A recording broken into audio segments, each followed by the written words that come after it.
Andrew Tucker, and welcome to Andrew Tucker World. What's going on, all my great people? What's going on, all my boxing fans? Woo! Man, the thing is this, man. Now listen, we're going to get undisputed in the heavyweight division. One way or another, we're going to get undisputed in the heavyweight division. It's either going to be Oleksandr Usyk versus Tyson Fury for undisputed. It's going to either be, I repeat, Oleksandr Usyk versus Tyson Fury for undisputed, or it's going to be the fight that we've been wanting for a long time, the fight that we've been wanting to see for a long time, when we finally get Anthony Joshua versus Deontay Wilder. Y'all want me to break it down? Y'all want me to break it down?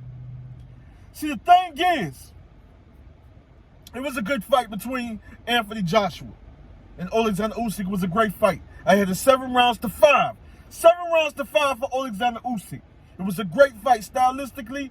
You know, it was a very entertaining fight. Oleksandr Usyk proved that he was more the pure boxer. A very slick style fighter. You know what I mean?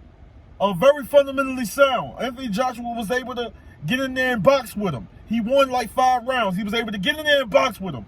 But in this rematch, we can see Anthony Joshua get in there, because people say he don't have that dog. People say he don't have that dog. People say he don't have that killer inside of him. Have you guys followed Anthony Joshua's career?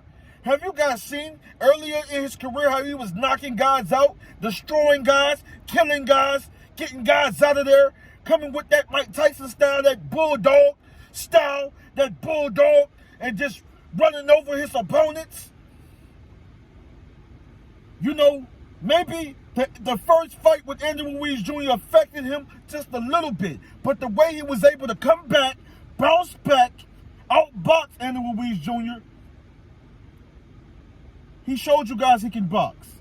And then he went up against Kubrat Pulev, a very hard-hitting veteran, very hard-hitting, dangerous veteran. You know what I'm saying?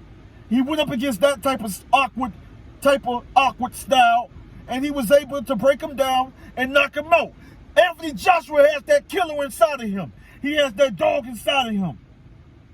A lot of these fighters, Tyson Fury, Deontay Wilder, Anthony Joshua, Andy Ruiz Jr., a lot of these heavyweights got that dog inside of them. A lot of these heavyweights got that will to win. A lot of these heavyweights got that killer instinct.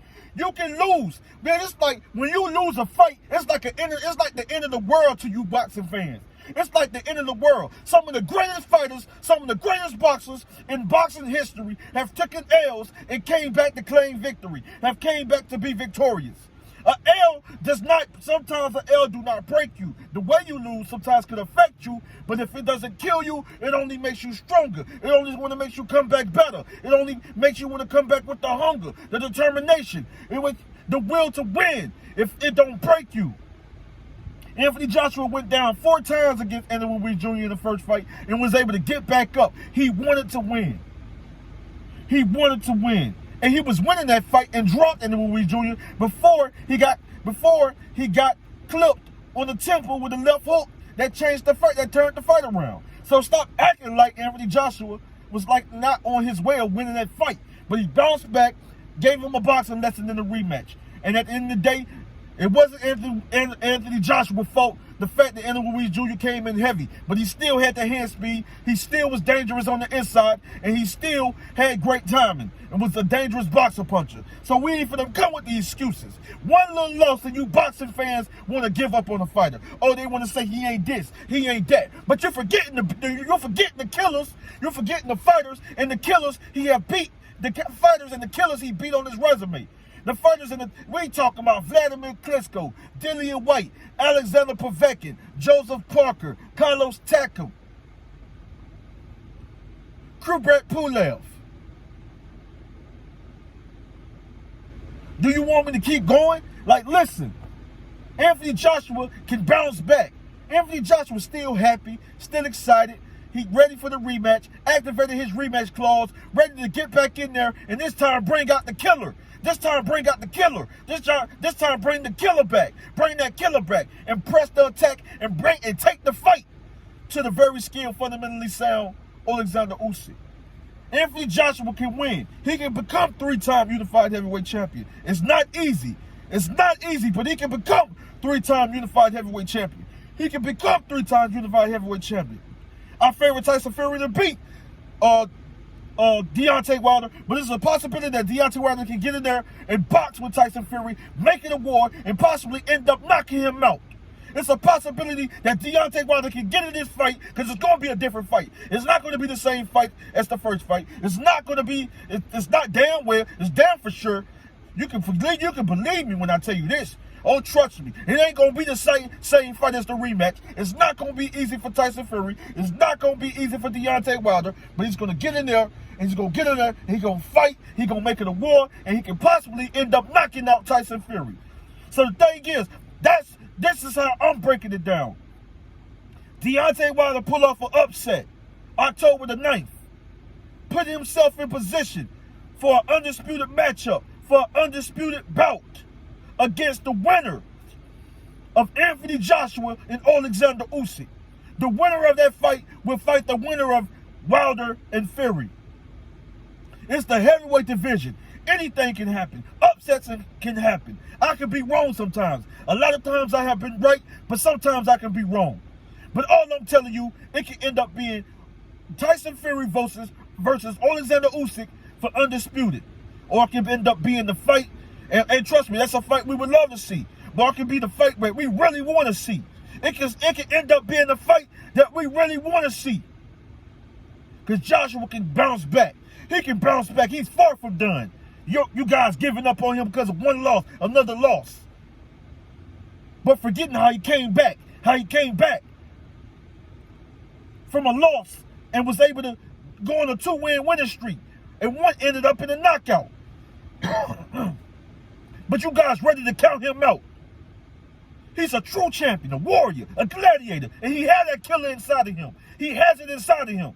And he's going to bring it out in this rematch. He's going to bring it out. He's going to leave it all in the ring. I'm telling you, he's going to unleash the dragon in this rematch. And I know Oleksandr Usyk is going to be ready. He's going to come prepared. But Anthony Joshua is going to bring back that killer.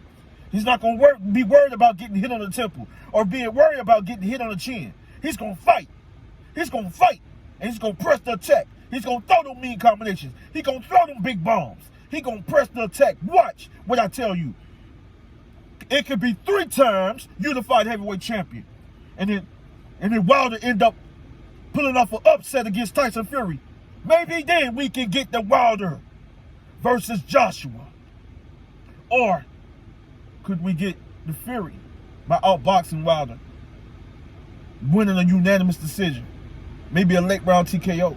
Or Oleksandr Usyk winning a unanimous decision in the rematch against Joshua. And it could end up being Tyson Fury versus Usyk. Or could we get Wilder versus Joshua? You guys let me know. Andrew Tucker, where I'm out. Much love and respect.